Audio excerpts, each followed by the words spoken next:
Hey guys, welcome back to WikidPad reference with Davos video. Today we're going to be going over italics.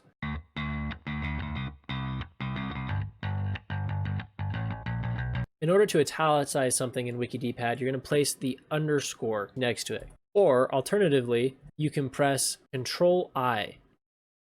So we can see here, if we go back to our preview mode and we jump down to our italicize header, in order to italicize something, we can see that the word italicize has been italicized.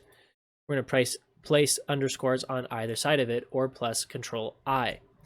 So if I come here and I highlight Control-I and I press Control-I, you can see that WikidPad automatically places the underscores on either side of it. We didn't really cover this in other videos, but I'm just going over it now because I'm trying to keep our reference as alphabetically organized as possible.